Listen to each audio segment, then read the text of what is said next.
चरण क्या है ठाकुर जी के? चरण नाव है, नौका है। चरण रूपी नौका में बैठ करके भव सागर पार उतरा जा सकता है। तुलसी, सूर, मीरा,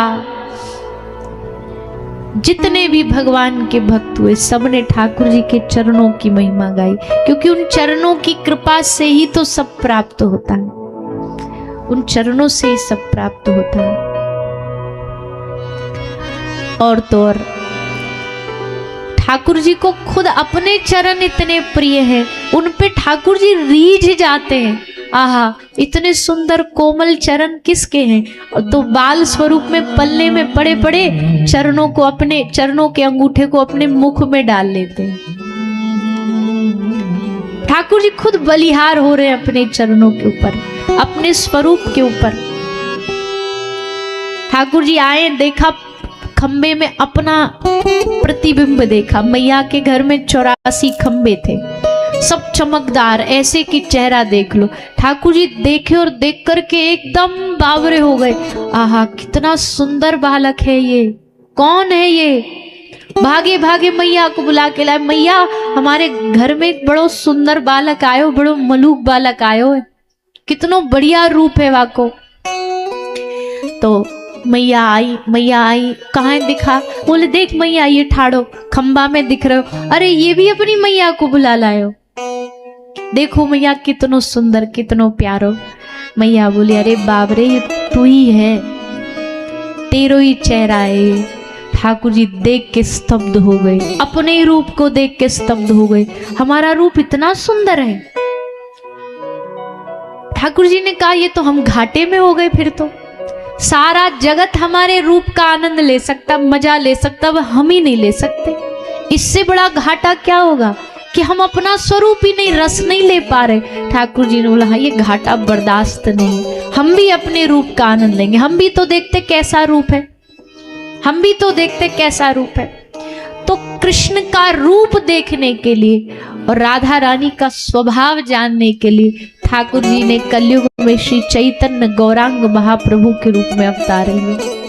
निताई गौर हरि बोल, हरि बोल, हरि बोल कहते कहते श्री महाप्रभु श्री जगन्नाथ भगवान का रूप देखते तो पछाड़ खा के जगन्नाथपुरी में पूरा मंदिर के सिंह द्वार से लेकर के अंदर मंदिर के गर्भगृह तक श्री चैतन्य महाप्रभु हा जगन्नाथ, हा जगन्नाथ कहते कहते रोते रोते परिकर उठाते, उनको महाप्रभु को संभालते।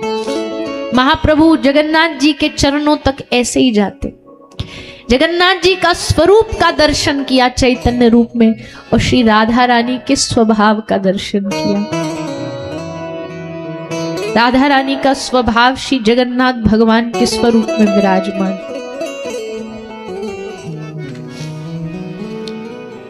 जगन्नाथ जी ऐसे ही जगन्नाथ नहीं बन गए। जगन्नाथ जी ऐसे ही उनका स्वरूप ऐसा अद्भुत नहीं बन गया। किशोरी जी की कृपा ने ऐसा बनाया, किशोरी जी के लीला ने उनको ऐसा बनाया। प्रसंग आता है कि कृष्ण तो आगे ब्रज छोड़ करके, पर ब्रज छूटा नहीं कृष्ण से कभी, ना ब्रज से कभी कृष्ण छूटा। कई बार आधी रात को रुक्मणी आदि जितनी भगवान की पटरानी थी सब देखती थी। सोते सोते ठाकुर जी सैया पर पड़े पड़े बोल रहे हैं राधा, हे किशोरी, हे स्वामिनी। रुक्मणी जी बड़ी समर्पित हैं।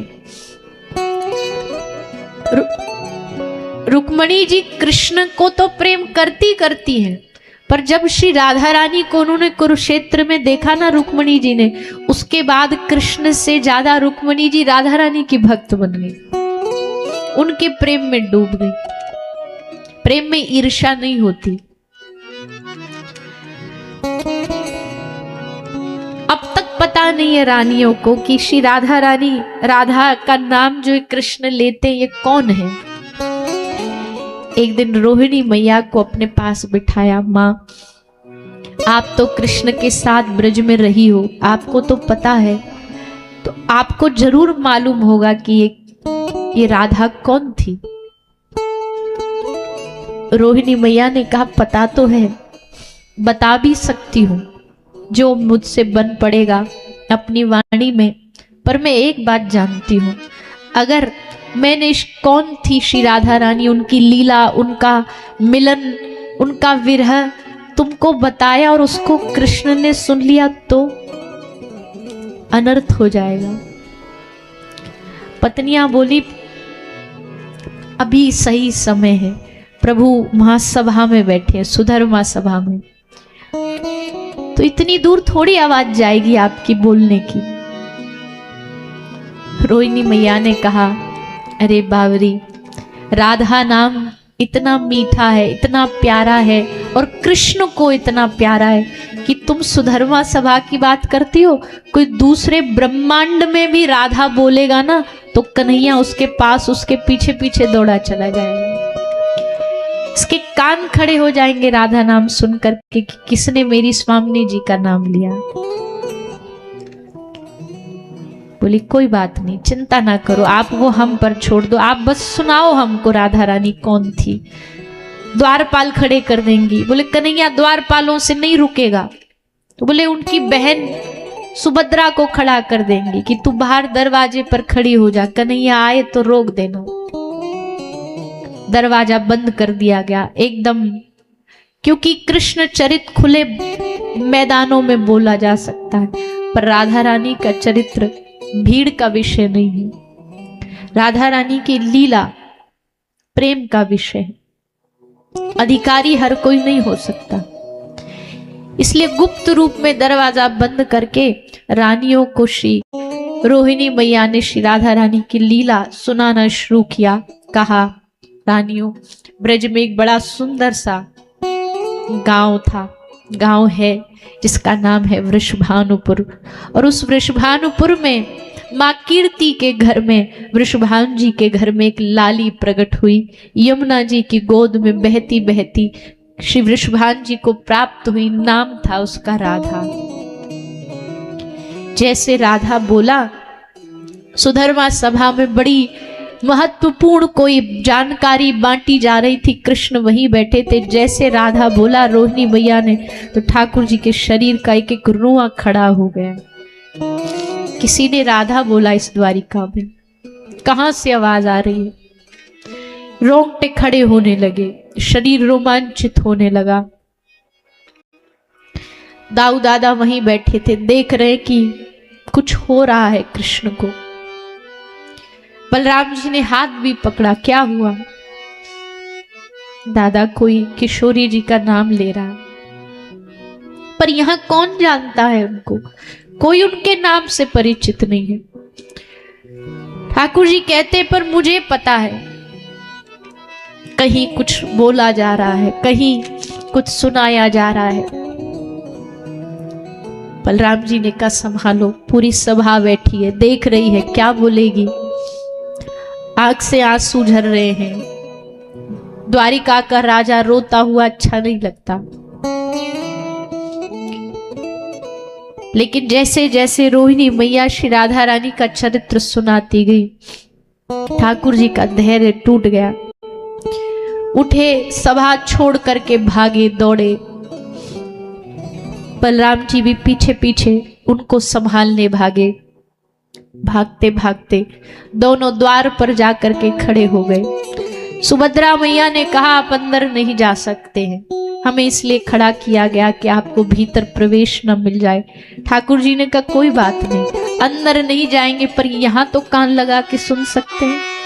हमारी किशोरी जी की लीला बोली जा रही है, क्या हम वो नहीं सुन सकते? तो कृष्ण, बलराम जी, सुभद्रा जी तीनों कान लगा करके श्री राधा रानी का चरित्र सुनने लग गए। रोहिणी मैया सुनाती सुनाती जब राधा रानी की विरह की कथा सुनाने लगी, कृष्ण के जाने के बाद श्री राधा रानी की जो दशा हुई वो लीला सुनाने लगी, तो सुन करके कृष्ण जो पंच भौतिकों, जो काल के क्रम के सबसे परे है, जिनका शरीर काल क्रम से परे है, लेकिन आज श्री राधा रानी का विरह सुन करके जैसे कितना भी कठोर लोहा हो ताप से पिघल ही जाता है, वैसे श्री राधा रानी के चरित्र को सुन के भगवान श्री कृष्ण का शरीर गलने लगा। शरीर, आंख, हाथ, पैर सब गलने लग गए।